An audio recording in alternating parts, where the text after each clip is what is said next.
FTP நேயர்களுக்கு வணக்கம். நம்ம இந்த வீடியோவில் எதை பற்றி பேச போகிறோம்னா, இன்னைக்கு பரபரப்பாக அரசியல் களத்தில் பேசப்படுற விஷயம் என்னன்னா, 2026 அதிமுகவும் தமிழக வெற்றி கழகம் கூட்டணி வைக்க வாய்ப்புகள் அதிகம் இருப்பதாக ஒரு டாக் போயிட்டு இருக்கு.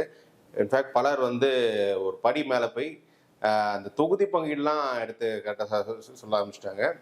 ஸோ அதிமுக விஜய் கூட்டணி என்பது சாத்தியமா 2026 அப்படின்னு தான் நம்ம இந்த வீடியோவில் பேச போகிறோம். ஓகே, ஃபர்ஸ்ட் விஷயம், ஒரு கட்சி இன்னொரு கட்சியோட கூட்டணி போகணும்னா எந்த அடிப்படையில் போகணும்னா அந்த கூட்டணியில் தங்களுக்கு என்னெல்லாம் லாபம் கிடைக்கும் அப்படின்றதான் மெயினாக பார்ப்பாங்க.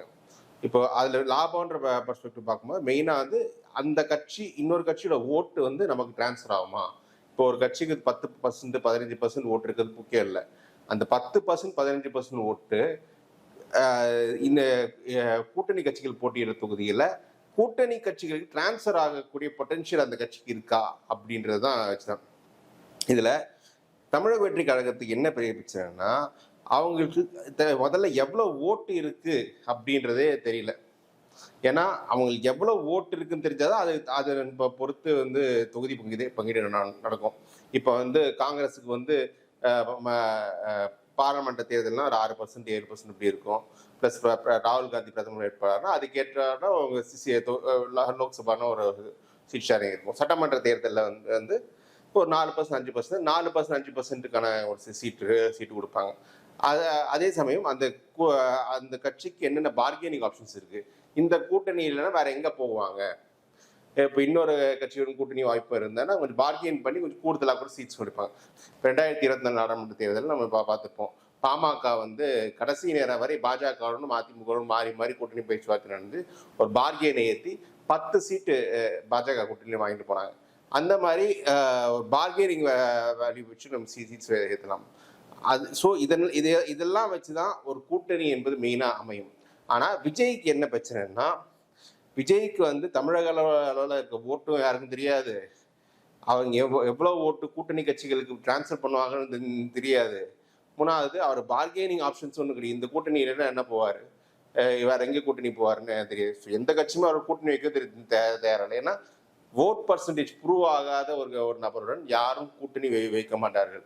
அது ஏன்னா அவங்களுக்கு எங்கே எவ்வளோ ஓட்டு இருக்குன்னு தெரிஞ்சாதான் அவங்க அதுக்கேற்ற கூட்டணி வைப்பாங்க. இப்போ சில கட்சிகள்லாம் ஒரே இடத்துல 2 பேருக்கு ஓட்டு இருக்குன்னா அந்த கூட்டணி வைப்பதில் ஒரு பயனும் இல்லை. அது சூப்பர் க்ளோஸாக இருக்கும். இன்ஃபேக்ட் அப்படி கூட்டணி வைப்பதால் கவுண்டர் கன்சால்டேஷன் தான் ஆகும். 1+1 -1 கூட வரும். சில சமயம் 1+1 3 கூட வரும். ஸோ இதெல்லாம் மனதில் இருந்தால் ஒரு கூட்டணி அமையும். பட் இதெல்லாம் தமிழக வெற்றி கழகத்தை பொறுத்தவரை அன்சர்டன் தான். தமிழக வெற்றி கழகத்தை பொறுத்தவரை எனக்கு களத்தில் நம்ம பார்க்கும்போது தெரியுது, நிறைய மக்கள் பேர் மத்தியில் ஒரு ஆதரவு இருக்கு, ஒரு எதிர்பார்ப்பு இருக்கு. விஜய் அரசியல் எப்படி இருக்கும்ன்ற நிறைய ஸ்லம்ஸ்ல நிறைய போஸ்டர்ஸ்லாம் பார்க்குறோம். யங்ஸ்டர்ஸ் மத்தியில் ஒரு நல்ல வரவேற்பு இருக்கு, எல்லாம் இருக்கு. பட் இதுக்கெல்லாம் அளவுகோல் இல்லை. எவ்வளோ இருக்குன்னு யாருக்கும் தெரியாது. அவங்க 30%ன்னு கிளைம் பண்ணாங்க. 30% அதிமுக 30% சீட்டு கொடுக்க முடியாது. ஸோ இந்த ஒரு பெரிய குழப்பம் இருக்கு. அப்படி ஒருவேளை கூட்டணி வைப்பதா இருந்தால் ஒரு குறைந்த சீட்டு வாங்கிட்டு 10 சீட்டு 20 சீட்டு கூட்டணி வச்சாருன்னா, இதுவே அந்த விஜய் ரசிகர்கள் மத்தியில் ஒரு பெரிய அதிருப்தியா இருக்கும்.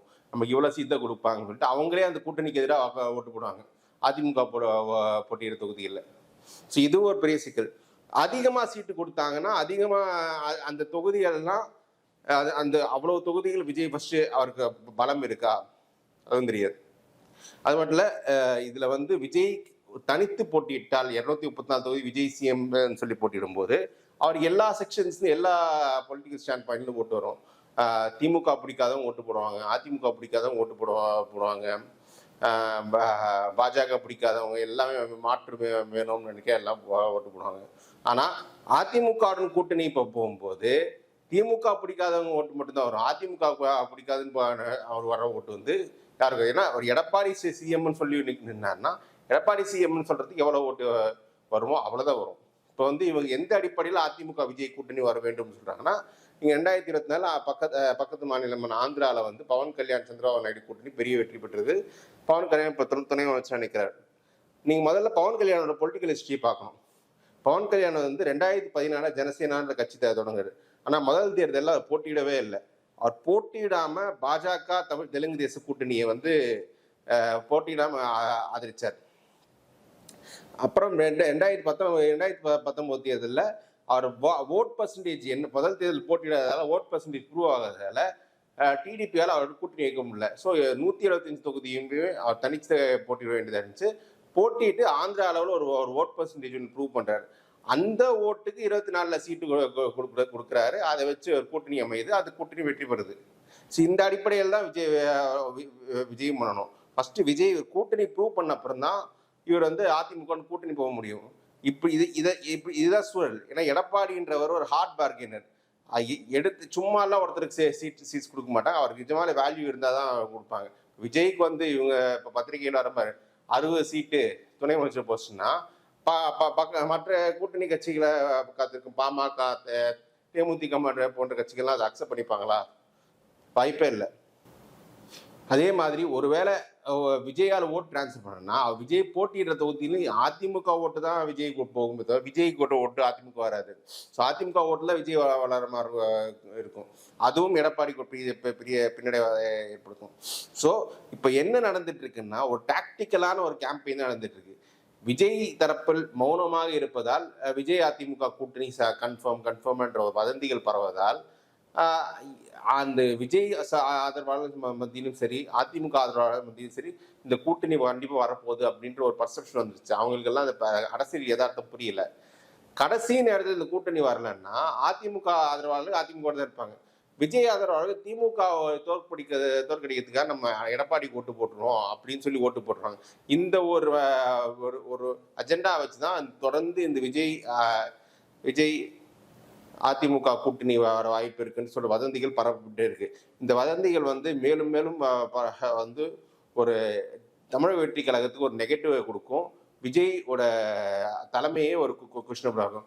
விஜய் வந்து ஒரு தெளிவான ஸ்டாண்ட் எடுத்து வர மாட்டேங்கிறாரு. ஊழல் சொல்லிட்டு திமுக ஊழலை மட்டும் எதிர்க்க அதிமுக ஊழல் எதிர்க்கல அப்படின்ற ஒரு குற்றச்சாட்டு அவர் மேல வரும். அவர் கிளியர் கட்டா 234 தொகுதியும் நான் வரேன், எந்த கட்சியும் நான் மாற்றத்துக்காக வரேன்னு சொல்லிட்டு இருந்தாதான் அவருக்கு எல்லா செக்ஷன்ஸ் வந்து ஒரு பூஸ்ட் கொடுக்கும். அந்த ஒரு என்னோட பார்வை விஜய் அதை நோக்கி தான் போயிட்டு இருக்காரு.